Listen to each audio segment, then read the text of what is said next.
Hi guys, today is the day when I'm going to have a bit of a rant and talk about protein powders. It's a topic I've been wanting to talk about for the longest time because it does bug me a lot seeing how the industry, the fitness industry, is promoting this whole idea that you need way more protein than you're getting in order to be fit and happy and healthy, and as if just by consuming their product you're miraculously going to get that six-pack and you're going to look like a fitness model and you're going to be happy and popular and you'll have lots of friends and the boyfriend of your dreams and whatever it is it couldn't be further away from the truth. Fitness supplement companies pick some kind of an athlete or a YouTuber or a blogger that blogs about, fitness or getting muscles or whatever it is, and they sponsor them, and then this person obviously promotes that protein powder or protein bar or whatever it is, and that kind of sends a message to their audience that they look like that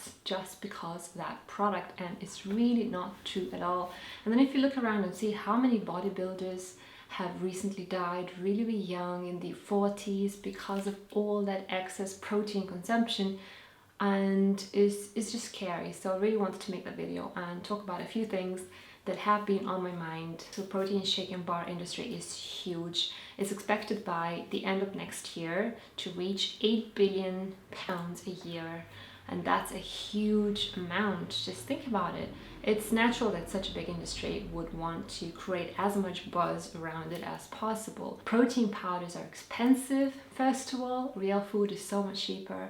They're also highly processed and they're full of all kinds of artificial ingredients. They're usually processed in very high heat, which makes the protein in them totally denatured, and your body doesn't even accept it or recognize it as food, which then becomes very toxic and very acidifying for the body, and that often leads to all kinds of diseases down the line. And because all this protein is often so denatured, they have to conceal the horrible taste with all kinds of sweeteners and all kinds of artificial flavors like vanilla or chocolate or whatever it is, and they always contain some kind of highly processed sugar like sucralose, aspartame. I personally tried to use some protein powder when I was vegetarian a few years ago, and luckily I only took it for probably around a month, and honestly looking back now I understand how silly I was, because I tried to replace natural real food protein with a protein shake. As soon as I understood that, I just ditched the powder, also because I saw that it was causing me way more acne than usual, and I just went with real normal foods. And honestly, it's so easy to get protein from real foods. I'm going to talk about it a bit later on in this video. Yes, they're convenient because you don't have to waste time cooking your food or preparing a meal or even going out to buy a meal, but why would you want to save time or money on your health? I just don't understand. So many business people in Silicon Valley literally live on protein shakes because they have no time to go out and eat, and it's just sad because they're dying really young and unhealthy. That's really not a very healthy example, I think. The next reason why protein shakes are not good is the whole notion that more protein must be better. A lot of things are actually the opposite. More is not always better. Just like with the skin, the more you do to the skin, the more irritated and unhappy it's going to be. There's a similar thing with protein. So people need only around 50 grams of protein a day, depending on the weight. For me personally, the perfect amount of protein is around 52 grams, which is honestly so easy to get from food. Even if I was a vegetarian, it would still be so easy to get it. Just as an example, around 3 ounces of some kind of meat is around 24 grams of protein, so half of my days, almost half of my days amount. And then if I wanted to get a vegetarian source of protein, just a cup of cooked lentils is around 18 grams of protein. And then 3 tablespoons of hemp seeds are around 14 grams of protein. So you see how easy it is to get enough protein?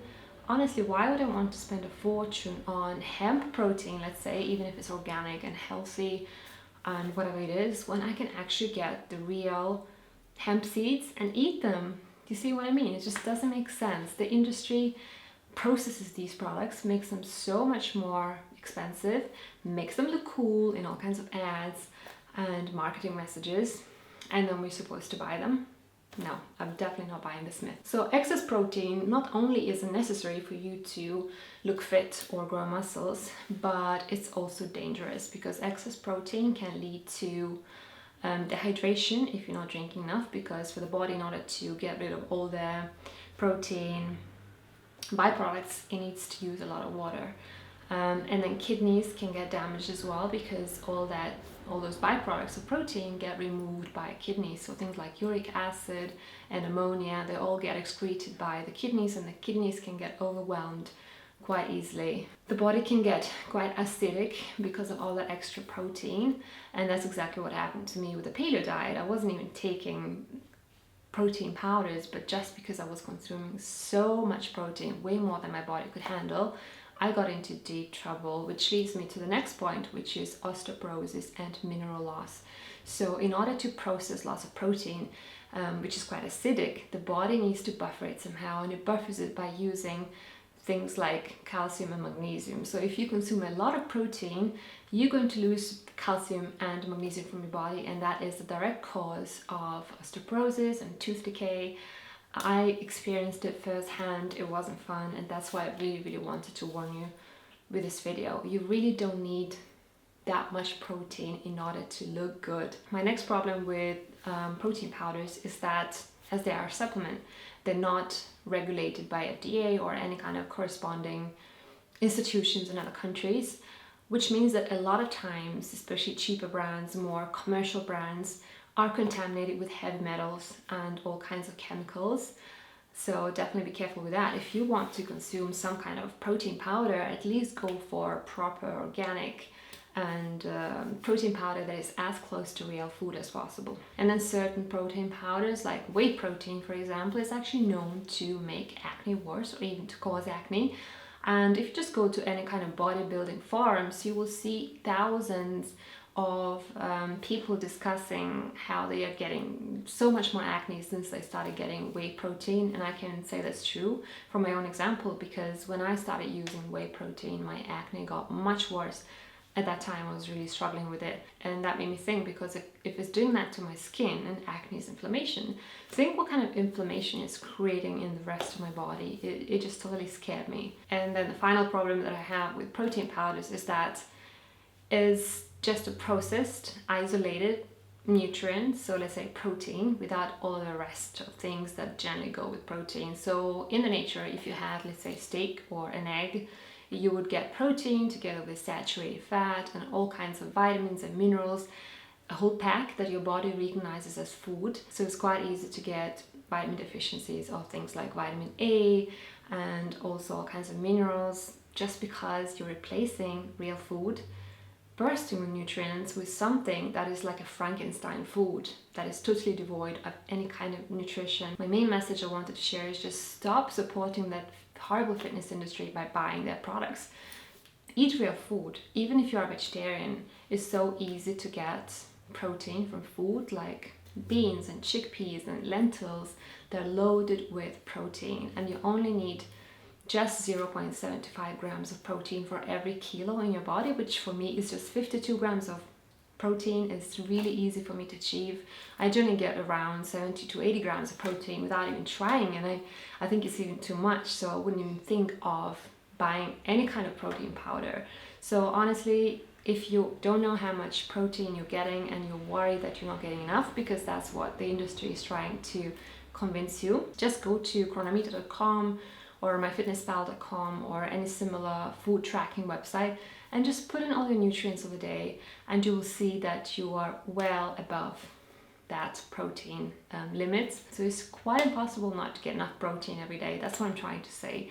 Always choose real food, not processed Frankenstein foods, and your body will thank you. So one final thing I want to say is that, of course, if you are yourself consuming protein powders, I'm not here to shame you or to laugh at you in any way. I'm just here to maybe challenge your opinion and to help give you ideas of what you could do differently. You know, if you've been consuming them for a long time and they work fine for you and they're organic and natural, then it's really your choice. I'm not here to judge you, but I just wanted to know that there are always natural alternatives.